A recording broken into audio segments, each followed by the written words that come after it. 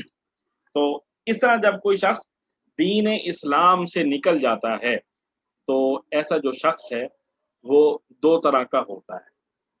ایک تو وہ شخص ہے جو صرف کسی دینی چیز کا انکار کر دے، اس کو ہم کہتے ہیں یہ مرتد ہو گیا، دین سے نکل گیا۔ اور دوسرا وہ شخص ہوتا ہے جو دین سے نکلا اور ساتھ ساتھ جن چیزوں کو وہ اختیار کیے ہوئے ہے، خلاف اسلام، خلاف دین چیزوں کو وہ اختیار کیے ہوئے ہیں، ان کا وہ کہہ رہا ہے کہ یہ دین اسلام ہے۔ جیسے اب مرزائی ہیں، اب وہ ایک غلط چیز کا، خلاف اسلام چیز کا دعویٰ کر رہے ہیں اور ساتھ اس کو کہہ رہے ہیں اصل اسلام یہی ہے۔ تو ایسے جو لوگ ہیں ان کو کہا جاتا ہے زندیق۔ جو دین اسلام سے نکلا اس کو کہتے ہیں مرتد، اور جو شخص دین اسلام سے نکل کر اپنے غلط باتوں کو دین اسلام کی طرف منسوب کرے، غیر اسلامی چیزوں کو اسلام کی طرف منسوب کرے، اسے کہا جاتا ہے زندیق۔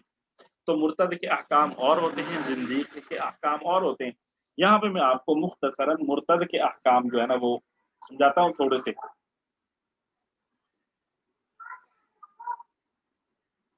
اچھا، جیسے ہی کوئی شخص دین اسلام سے نکلے گا، مرتد ہوگا، تو پہلی بات جو اس کے ساتھ پیش آئے گی وہ یہ کہ اگر وہ شادی شدہ تھا تو اس کا نکاح ٹوٹ جائے گا۔ اگر وہ شادی شدہ تھا تو اس کا نکاح ٹوٹ جائے گا۔ اب اس کے نکاح کو توڑنے کے لیے کسی جج کے فیصلے کی، یونین کونسل جانے کی یا کسی قاضی کے فیصلے کی ضرورت نہیں ہے۔ جیسے ہی اس نے کسی دینی چیز کا انکار کیا، دینی چیز کا مذاق اڑایا، تو وہ فوراً خود بخود آٹومیٹک دین سے نکل گیا، ٹھیک ہے۔ اسی طرح اب یہ جو شخص مرتد ہوا ہے، دین سے نکلا ہے، اگر یہ کسی کا وارث بنتا تھا تو اس کو وراثت نہیں ملے گی۔ مثال کے طور پہ اس کا والد فوت ہوا تو اس کا والد مسلمان تھا، اب مسلمان باپ کی وراثت اس کو نہیں ملے گی، یا اس کی بیوی فوت ہوئی تو مسلمان بیوی کی وراثت اس کو نہیں ملے گی، مسلمان ماں کی وراثت اس کو نہیں ملے گی۔ اسی طرح اگر یہ شخص مر گیا تو اس کو مسلمانوں کے قبرستان میں دفن کرنا جائز نہیں ہوگا، مسلمانوں کے قبرستان میں اس کو دفن نہیں کیا جائے گا، اس کی نماز جنازہ بھی ادا نہیں کی جائے گی۔ اس کے ساتھ یہاں پر یہ مسئلہ بھی سمجھ لیں کہ اب یہ جو مرتد ہوا، دین سے نکلا ہے، اگر تو اس نے کوئی اپنا ہی دین بنا لیا تو تب بھی، یا یہ مرتد ہو کر یہودی ہو جاتا ہے، عیسائی ہو جاتا ہے، تو ان دونوں صورتوں میں اگر اپنا دین بنائے تب بھی، اپنا دین نہ بنائے، پہلے سے جو دین چل رہے ہیں ان میں سے کسی دین میں داخل ہو جائے، تو ان سب صورتوں میں یہ ہمارے لیے کیا رہے گا؟ مرتد۔ تو مرتد کے ہاتھ کا ذبیحہ جائز نہیں ہے۔ اگر یہ کسی جانور کو ذبح کرے گا تو وہ ذبیحہ حلال نہیں ہے، کھانا جائز نہیں ہے۔ اس کے خلاف اگر کوئی پیدائشی یہودی ہے یا کوئی پیدائشی عیسائی ہے، اگر وہ اپنے مذہب کے مطابق کوئی جانور ذبح کرتا ہے تو اس کا کھانا مسلمان کے لیے جائز ہے، ٹھیک ہے جی۔ اسی طرح مسلمان مرد کے لیے عیسائی یا یہودی عورت سے، جو پیدائشی عیسائی ہے یا پیدائشی یہودی ہے، اس سے نکاح کرنا جائز ہے، گنجائش ہے اس کی کہ مسلمان مرد یہودی یا عیسائی عورت سے نکاح کر سکتا ہے۔ لیکن اگر کوئی ہماری مسلمان عورت مرتد ہو جائے اور پھر عیسائی مذہب اختیار کر لے یا یہودی مذہب اختیار کر لے، تو اس سے ہمارے لیے نکاح کرنا، مسلمان مرد کے لیے نکاح کرنا جائز نہیں ہے، کیونکہ اب وہ مرتد ہو چکی ہے۔ اچھا، یہ تو ہے دنیاوی معاملات۔ آخرت کا مسئلہ کیا ہے؟ اللہ تعالیٰ نے فرمایا فَأُولَٰئِکَ حَبِطَتْ أَعْمَالُهُمْ فِي الدُّنْيَا وَالْآخِرَةِ، کہ یہ جو مرتد ہے اس کے اعمال جو ہیں وہ دنیا و آخرت میں ضائع ہو گئے۔ اس نے مرتد ہونے سے پہلے جو نیکیاں کی تھیں، حج کیا تھا، نمازیں پڑھی تھیں، اور جو نیکیاں کی تھیں، اللہ تعالیٰ نے فرمایا وہ ساری کی ساری ضائع ہو گئی۔ حضرت امام اعظم ابو حنیفہ رحمۃ اللہ علیہ اور حضرت امام مالک رحمۃ اللہ علیہ فرماتے ہیں کہ اگر کوئی مرتد سچے دل سے توبہ کر کے مسلمان ہو جائے، دوبارہ مسلمان ہو جائے، تو اب اس نے جو پہلے دیکھیں ایک شخص پہلے مسلمان تھا، پھر مرتد ہوا، پھر مسلمان ہو گیا، تو اب اس شخص نے جو ارتداد سے مرتد ہونے سے پہلے جو نیکیاں کی تھیں اس کا ثواب ان کو نہیں ملے گا، ٹھیک ہے۔ لہذا اگر اس شخص نے مثال کے طور پہ پہلے جب یہ مسلمان تھا حج کیا تھا، پھر مرتد ہو گیا، تو اور اب یہ دوبارہ مسلمان ہو گیا، تو اب جو اس کا پہلا حج تھا وہ باطل ہو گیا، اور اگر یہ مالدار ہو تو پھر اس کے ذمہ دوبارہ حج کرنا واجب ہوگا، ضروری ہوگا کہ دوبارہ حج۔ اب کون سے کلمات ہیں جن سے انسان دین اسلام سے نکل جاتا ہے؟ اچھا یہ سبق ہم نے تھوڑا سا ابھی اور پڑھنا ہے، تو اگر یہ میٹنگ ختم ہو تو آپ سب حضرات سے گزارش ہے کہ دوبارہ تشریف لائیے۔ دیکھیں بعض چھوٹی چھوٹی چیزیں ہیں جن کی طرف توجہ نہیں دیتے، تو ان کی وجہ سے ہم دین اسلام سے نکل جاتے ہیں۔ مثال کے طور پر اس کی ایک مثال میں آپ کو پڑھ لوں، بتاؤں کہ ایک آدمی مسلمان دوسرے سے کہہ رہا ہے بھائی آؤ نماز پڑھ لیتے ہیں، تو دوسرا کہتا ہے نماز میں کیا رکھا ہے؟ اب کیا ہوا، اس نے نماز کا انکار کیا، نماز کے فوائد کا انکار کیا، جبکہ نماز کے فوائد قرآن بیان کر رہا ہے، تو یہ گویا قرآن کا انکار کر رہا ہے۔ اتنی سی بات سے یہ کافر ہو جائے گا، دین سے نکل جائے گا، مرتد ہو جائے گا، اور نتیجہ کیا نکلے گا؟ پہلی نیکیاں سب ختم، نکاح ٹوٹ گیا، ٹھیک ہے، اور بیوی نکاح سے چلی گئی، اور اگر کیا کہتے ہیں وراثت کا معاملہ ہے تو وراثت سے بھی محروم ہو جائے گا۔ اسی طرح کسی نے دوسرے سے کہا بھائی روزہ رکھ لو، وہ کہتا روزے سے کیا ہوتا ہے، میں تو روزہ نہیں رکھتا، فضول چیز ہے، ٹھیک ہے، اتنی سی بات سے وہ دین سے نکل جائے گا۔ اسی طرح اور کسی چیز کا داڑھی کا مذاق اڑاتا ہے تو اس کی وجہ سے بھی دین سے نکل جاتا ہے۔ قرآن پاک کا مذاق، صحابہ کا مذاق، حضور صلی اللہ علیہ وآلہ وسلم کا استہزاء، مسجد، اس طرح کی یہ جو چیزیں ہیں ان سب سے جو ہے نا انسان دائرہ اسلام سے نکل جاتا ہے، اس لیے انتہائی احتیاط کی ضرورت ہے۔ اور فرمایا ہم فیہا خالدون، یہ لوگ ہمیشہ ہمیشہ دوزخ میں رہیں گے، یہ لوگ ہمیشہ ہمیشہ دوزخ میں رہیں گے۔ دیکھیں ہم نے کیا زمانہ سنا ہوا ہے، ابھی تاریخ دیکھیں، سن 2021، اس کا کیا مطلب؟ حضرت عیسیٰ علیہ السلام کی پیدائش کو اب تک گزرا کتنا وقت ہے؟ 2000 سال گزر گئے، 2021 سال، تو ہم نے یہ 2000 سال سن لیے۔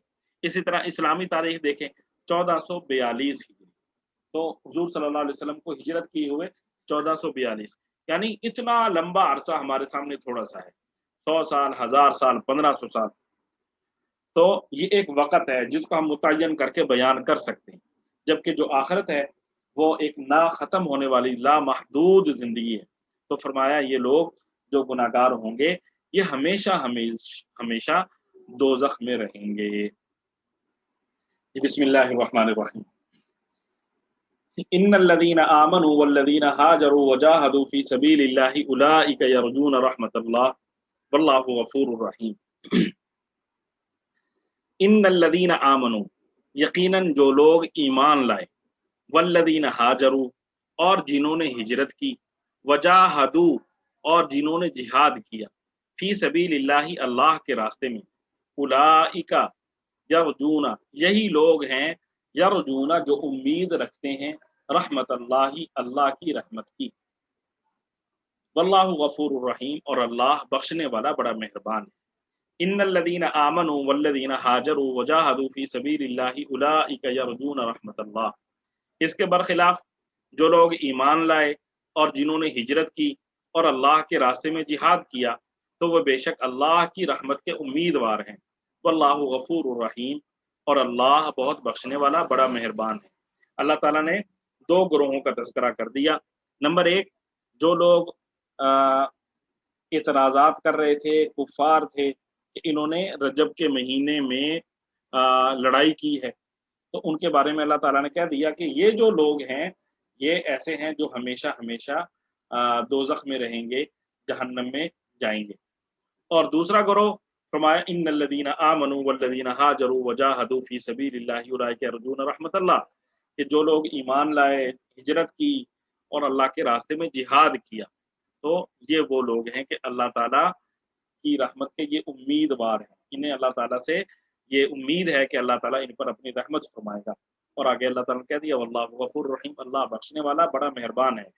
یعنی اگر ان سے کوئی غلطی ہو بھی گئی ہے، جیسا کہا گیا کہ رجب کے مہینے کی پہلی تاریخ کو انہوں نے جنگ کی، تو اللہ تعالیٰ معاف کر دے گا، کیوں؟ انہوں نے جان بوجھ کر ایسا نہیں کیا تھا، تو اس میں مسلمانوں کو تسلی بھی دے دی۔ آگے صحابہ کرام رضوان اللہ تعالی علیہم اجمعین حضور صلی اللہ علیہ وآلہ وسلم سے سیکھنے کے لیے مختلف سوالات کرتے رہتے تھے کہ یا رسول اللہ یہ کیا بات ہے، یا رسول اللہ یہ کیا بات ہے۔ تو ایسے ہی جیسے ابھی پچھلی آیات گزری، وہاں پہ بھی انہوں نے حضور صلی اللہ علیہ وسلم سے ایک سوال کیا تھا، تو اللہ تعالیٰ نے اس کا جواب دیا۔ اب یہاں پہ ایک اور صحابہ کا سوال، اور اس پر پھر اللہ تعالیٰ جواب عنایت فرما رہے ہیں۔ یہ دو سوال ہیں آج کی جو ابھی ہم پڑھ رہے ہیں۔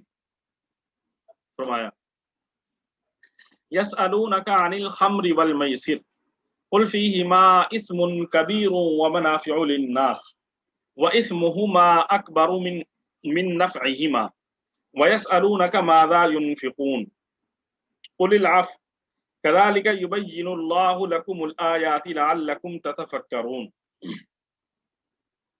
یسألونک، وہ آپ سے پوچھتے ہیں، عن الخمر، شراب کے بارے میں، والمیسر، اور جوئے کے بارے میں۔ قل، آپ فرما دیجئے، فیہما، ان دونوں میں، اثم، گناہ ہے، کبیر، بڑا، و منافع، اور فائدے ہیں، للناس، لوگوں کے لیے۔ یسألونک عن الخمر والمیسر، لوگ آپ سے شراب اور جوئے کے بارے میں پوچھتے ہیں۔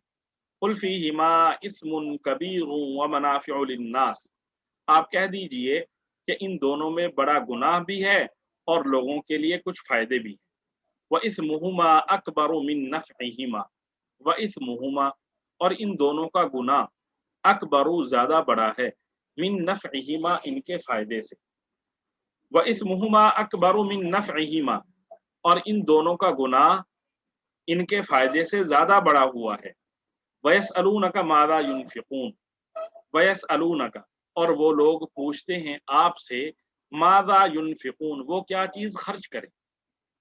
وَيَسْأَلُونَكَ مَاذَا يُنْفِقُونَ، اور لوگ آپ سے پوچھتے ہیں کہ وہ کیا چیز خرچ کریں۔ قُلِ الْعَفْوَ، قل، آپ فرما دیجئے، آپ کہہ دیجئے، العفو، ضرورت سے زائد مال۔ قل العفو، آپ کہہ دیجئے کہ جو مال تمہاری ضرورت سے زائد ہو اسے خرچ کرو۔ کذالک یبین اللہ لکم الآیات لعلکم تتفکرون۔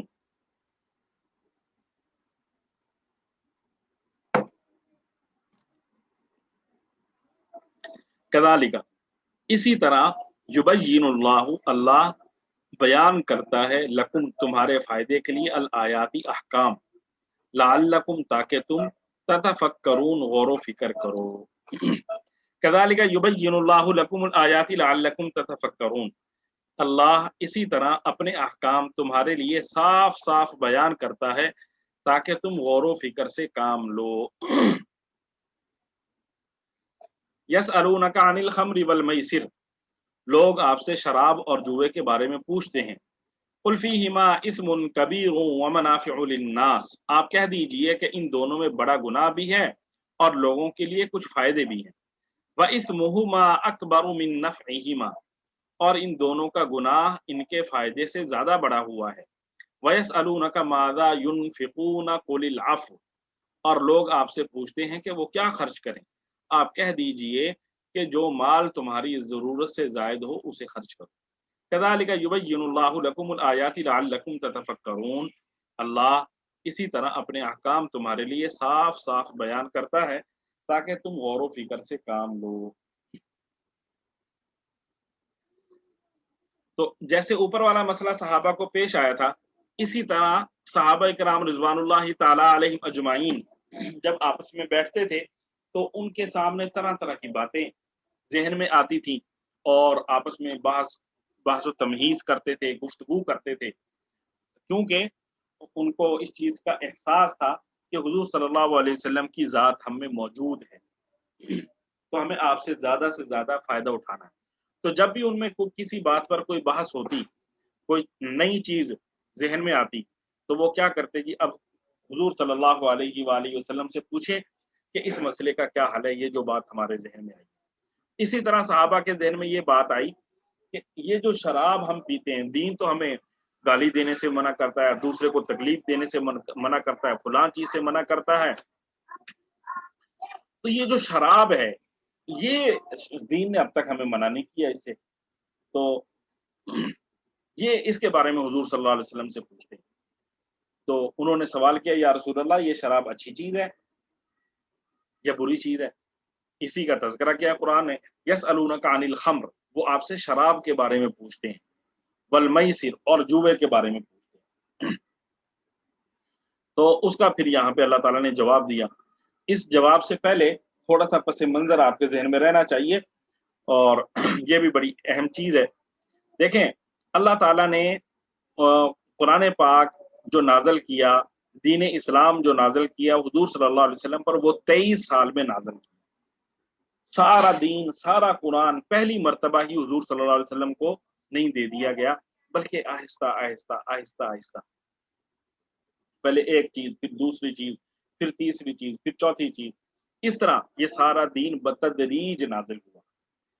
اسی کا ایک حصہ یہ بھی تھا کہ یہ شراب اگرچہ اللہ کے ہاں اچھی نہیں تھی، پسندیدہ نہیں تھی، لیکن شراب کو یکدم یہ حکم نازل کر کے کہ شراب حرام ہے، اس طرح حرام قرار نہیں دیا گیا، اس طرح ممنوع قرار نہیں دیا گیا، بلکہ اللہ تعالیٰ نے پہلے شراب کی برائیاں اور شراب کی بری چیزیں بیان کی قرآن پاک میں، اور پھر اللہ تعالیٰ نے شراب سے بچنے کا حکم دیا، اور پھر بالآخر اللہ تعالیٰ نے تیسری مرتبہ جب حکم دیا اس میں شراب کو مطلقاً ممنوع قرار دیا۔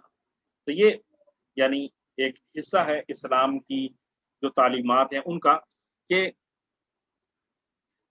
شراب کو اللہ تعالیٰ نے یکدم حرام قرار نہیں دیا، بلکہ آہستہ آہستہ پہلے ذہن سازی کی گئی کہ شراب سے بچنا چاہیے۔ تو یہ پہلا حکم ہے جو آج ہم پڑھ رہے ہیں کہ من جانب اللہ، فطرتی طور پر، قدرتی طور پر صحابہ کے ذہن میں یہ بات آئی کہ شراب جب ہم پیتے ہیں تو پھر یہ ہو جاتا ہے، پھر یہ ہو جاتا ہے، کوئی کسی کو مار دیتا ہے، کوئی کسی کو گالی دیتا ہے۔ تو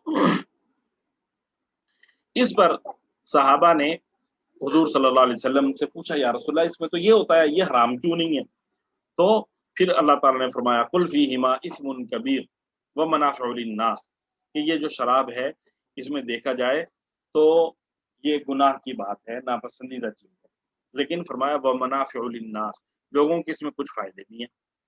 تو یعنی ایک اس کی برائی بھی ذہن میں ڈال دی، اور ساتھ چونکہ لوگوں کو اس سے کچھ فائدہ بھی حاصل ہوتا تھا تو اس کا بھی تذکرہ کر دیا، تاکہ لوگوں کے ذہن میں یہ سوال آ جائے کہ شراب بہرحال اچھی چیز نہیں ہے، ناپسندیدہ چیز۔